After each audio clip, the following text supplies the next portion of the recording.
has this thing about Francis Ngannou. Francis Ngannou is a bad guy. He's not a good guy.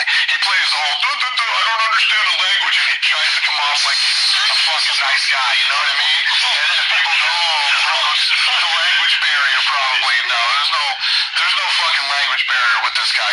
He's a bad guy. And I told my guys, I wanted to cut him early. And two of my matchmaker guys are like, oh, no, you don't understand. I said, guys, let me tell you a story. When somebody shows you who they are, believe them. When you're an athlete that's signed by the UFC, you get full access to the Performance Institute, and you can eat there for free. Everything's free, and do all this stuff. This guy was fucking living there, right?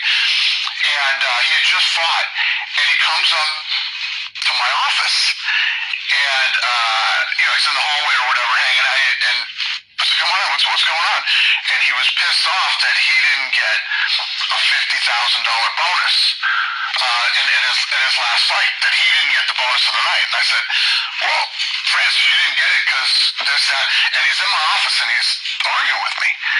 And I'm like, yeah, they're not this guy got that, and this is why.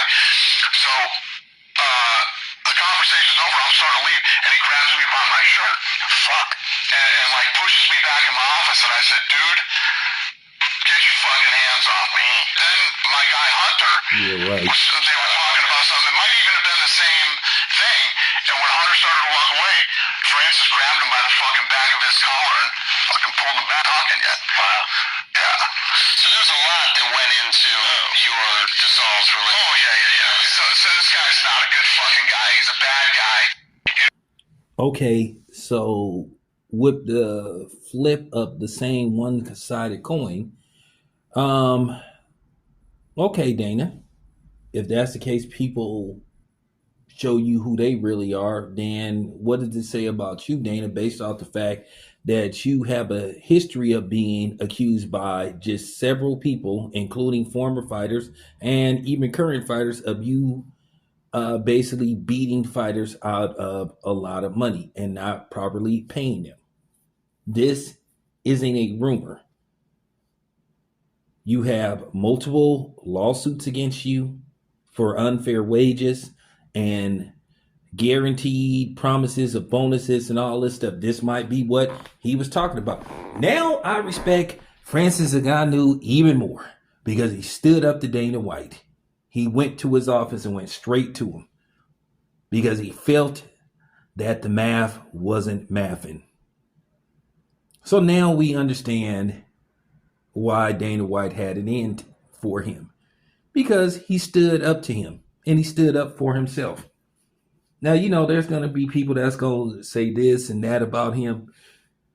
We know John Jones wouldn't have did that because we know John Jones too busy sucking up to Ryan Garcia and taking pictures with him, despite the fact that Ryan Garcia said that racist shit about people that look like him. So I find this very interesting that Dana White is trying to paint Francis Ngannou off as like some kind of jerk, when several fighters have said the very same thing about him, that he's an asshole, that he's a jerk, and that he doesn't like to work with people and he doesn't like to treat people fair. You already see what's going on with him trying to redirect the Muhammad Ali Act, rewrite it, basically make up his own rules for his newly found boxing league. So I find that ironic that Dana White has the audacity to question somebody's character. This is the same dude that's on camera fighting with his wife.